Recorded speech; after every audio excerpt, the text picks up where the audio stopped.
నా పేరు అశోక్, నల్గొండ జిల్లా. రేల మిషన్ నాటు సూపర్ వేస్తుంది. కూలీల సమస్య బాగుండేది నాట్లు వేయాలంటే, అందువల్ల రేల మిషన్ తెచ్చినాం. అక్కడికొచ్చి డెమో పోయి చూసి వచ్చినాం. రేల మంచిగా చేసింది. ఇక కూలీల సమస్యతోనే దాన్ని తేవాల్సి వచ్చింది మిషన్. ఫస్ట్ అయితే మాది వేసుకున్నాం 15 ఎకరాలు.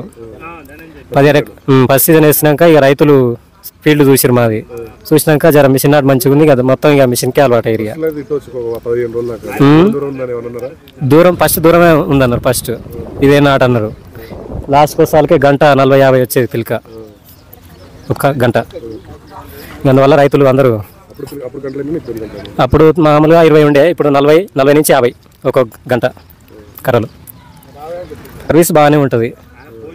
ఒకరోజు ఫోన్ చేస్తే నెక్స్ట్ రోజు వస్తారు. ఇక రేలో సర్వీస్ బెటర్ ఉంటుంది మిగతా కంపెనీల కన్నా. 4-5 ఎకరాలు ఉన్న ప్రతి రైతు ట్రాక్టర్ ఎట తీసుకుంటూ రేల మిషన్ కన్నా నాటేసేది ప్రతి ఒక్కరు తీసుకోవాల్సిందే. కూలీల సమస్య బాగుంటుంది. ఫ్యూచర్లో ఇంకా చాలా ఇబ్బంది. ఇప్పుడు ఎవరు వేయలేరు నాట్లు. ఇప్పుడు కాకపోతే ఇప్పుడు వేస్తారు. ఇప్పుడు తర్వాత ఎవరు వేయలేరు. ఇప్పుడు ఇది వేసుకొని 10 ఎకరాలు వేసుకొని పక్కగా ఇంకో 20 ఎకరాలు వేసుకున్నా ఖర్చులు వెళ్తాయి. 90 ఎకరాలు వేసినాం. 90 ఎకరాలు వేసినాం. ఎలాంటి భయం అవసరం లేదు. సూపర్ ఉంటుంది. నాటు మాత్రం మామూలుగా రాదు. అది సూపర్ ఉంటుంది.